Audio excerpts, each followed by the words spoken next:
चलिए सीधे आज के इस विश्लेषण में उतरते हैं।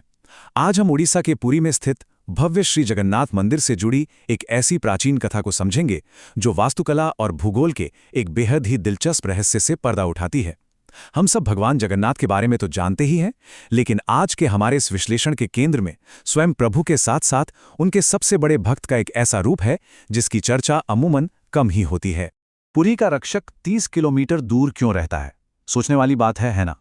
सिरुली महावीर मंदिर की जो वास्तविकता है वो सच में हैरान करने वाली है।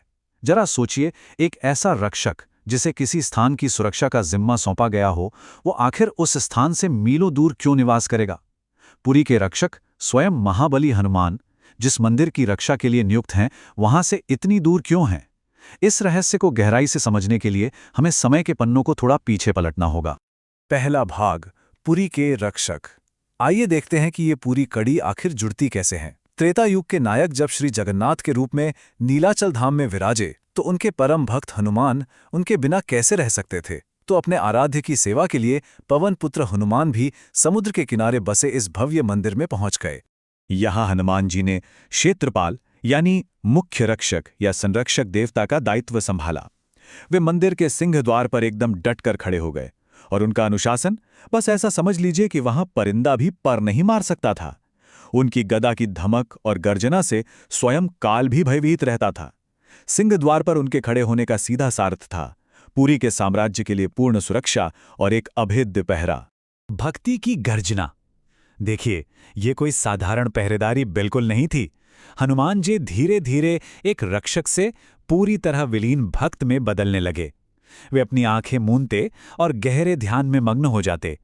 अब पवनपुत्र होने के कारण समाधि में उनके राम राम जाप के साथ ली जाने वाली हर एक सांस में आंधी जैसा वेग था, बिल्कुल एक तूफान की तरह। उनकी सांसों की गूंज किसी भारी गर्जना के समान मंदिर की विशाल दीवारों से टकराने लगी थी। दूसरा भाग, दिव्य निद्रा में विघ्न। अब हमारी कहानी का रुख मंदिर के भीतर की ओर मुड़ता है। आधी रात का सन्नाटा है और गर्भगृह में रत्न सिंहासन के पास एक दिव्य द्वंद्व जन्म ले रहा है। बाहर हनुमान जी का ध्यान अपने चरम पर है और अंदर एक अलग ही समस्या खड़ी हो रही है। हनुमान की भक्ति, जिसमें आंधी सी गर्जना है, बनाम माता लक्ष्मी की आवश्यकता यानी शांतिपूर्ण विश्राम। यहां सबसे अहम बिंदु दो बिल्कुल अलग ऊर्जाओं का टकराव है।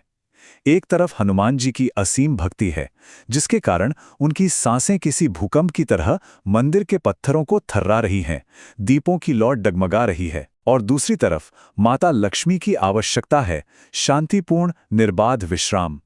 ये एक बहुत बड़ा टकराव था। भक्ति का प्रचंड वेग शांति के बीच एक बड़ी दीवार बन रहा था। वो पहरा दे रहा है ताकि तुम निर्भय होकर सो सको। यह उसके हृदय में मेरे नाम की अग्नि का ताप है। जब माता लक्ष्मी ने व्याकुल होकर अपनी निद्रा में पड़ने वाले इस व्यवधान की बात रखी तो प्रभु जगन्नाथ बस मुस्कुराए। उन्होंने अपने भक्त का पक्ष लेते हुए यही कहा कि हनुमान पहरा दे रहे हैं ताकि भीतर निडर होकर विश्राम किया जा सके। ये शोर तो उनके हृदय में जल रही नाम की अग्नि का ताप है, लेकिन माता लक्ष्मी का आग्रह एकदम स्पष्ट था। नीलाचल धाम की शांति को बचाने के लिए हनुमान जी को वहां से दूर करना ही होगा, और अंततः प्रभु को ये बात माननी ही पड़ी। तीसरा भाग, केवल 2.5 कदम। अब एक अत्यंत भावुक दृश्य सामने आता है। ब्रह्म मुहूर्त में सूर्योदय से ठीक पहले प्रभु जगन्नाथ स्वयं सिंह द्वार पर आए। उन्होंने भरे हुए मन से हनुमान जी से कहा कि उनकी सांसों का वेग इतना प्रचंड है कि वो धाम की शांति भंग कर रहा है। इसलिए उन्हें आदेश दिया गया कि वे बस इतना पीछे हट जाएं कि उनके ध्यान की गूंज मंदिर के भीतर ना पहुंच सके। कदम 1, पहला विशाल कदम मीलों दूर। कदम 2, दूसरा कदम और भी आगे। और कदम 3, अंतिम आधा कदम सिरुली में। हनुमान जी ने आज्ञा तो मान ली, लेकिन वो भूल गए थे कि वे उस समय अपने विशाल ब्रह्मांडीय रूप में थे। प्रभु ने क्या कहा था? केवल 2.5 कदम पीछे हट जाओ। लेकिन जब उस विशाल रूप में पहला कदम उठाया गया तो वो मीलों दूर जा गिरा। दूसरा कदम उससे भी कहीं आगे गया, और जब अंतिम आधा कदम रखा गया तो हनुमान जी पुरी की सीमाओं को ही पूरी तरह पार कर गए। 30 किलोमीटर, जी हां, ये कोई छोटी मोटी दूरी बिल्कुल नहीं थी। ये पूरे 30 किलोमीटर का निर्वासन था। हनुमान जी अब सिरोली पहुंच चुके थे। वहां पहुंचकर उन्हें अचानक ये आभास हुआ कि वे मंदिर से इतनी दूर आ गए हैं कि अब उन्हें अपने प्रभु के श्रीमुख के दर्शन भी नहीं हो पा रहे हैं। पुरी के रक्षक अब सिरोली के महावीर बन चुके थे और उनका मन इस अथाह दूरी के कारण बहुत ज्यादा व्याकुल हो उठा था। चौथा भाग, पूंछ का रहस्य। खैर, कहानी यहीं समाप्त नहीं होती है। हनुमान जी के सिरुली में इस विशाल रूप में विराजने के कारण एक नया, बहुत ही दिलचस्प भौगोलिक रहस्य सामने आया। आइए इस रोमांचक रहस्य की ओर बढ़ते हैं। कंदा घोड़ा के खेत। अब हुआ यूं कि सिरुली में बैठे हनुमान जी की पूंछ कई किलोमीटर पीछे जंगलों और खेतों को पार करती हुई कंदागोड़ा नामक स्थान तक फैल गई। यह कोई सामान्य दृश्य नहीं था। वो विशाल पूंछ धरती पर किसी सोई हुई नदी या बड़ी पर्वत श्रेणी जैसी लग रही थी। और फिर एक सुबह कंदागोड़ा के खेतों में एक अजीब घटना घटी। एक दिन एक किसान का हल अचानक एक चमकती वस्तु से टकराया। एक बहुत ही साधारण किसान अपना खेत जोत रहा था, तभी उसका हल एक सख्त, सुनहरी और जीवित सी लगने वाली वस्तु से टकराया। एक तेज आवाज हुई और मीलों दूर तक धरती कांप उठी। उस अलौकिक तेज को सहन न कर पाने के कारण वो भयभीत किसान वहीं मूर्छित हो गया। और जब उसे होश आया तब जाकर यह भान हुआ कि अनजाने में उसने महाबली हनुमान जी की दिव्य विशाल पूंछ पर प्रहार कर दिया था। डरो मत, यह एक ईश्वरीय लीला है।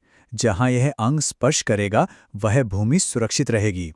किसान तो भय से कांप रहा था, लेकिन तब हनुमान जी ने अदृश्य रूप से उसे सांत्वना दी। उन्होंने कहा, डरो मत वत्स, यह भी प्रभु की ही एक लीला है।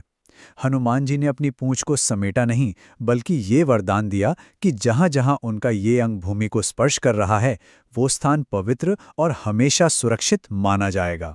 और जानते हैं, यही कारण है कि आज भी कंदागोड़ा में इस स्थान पर पूरी श्रद्धा के साथ पूजा की जाती है।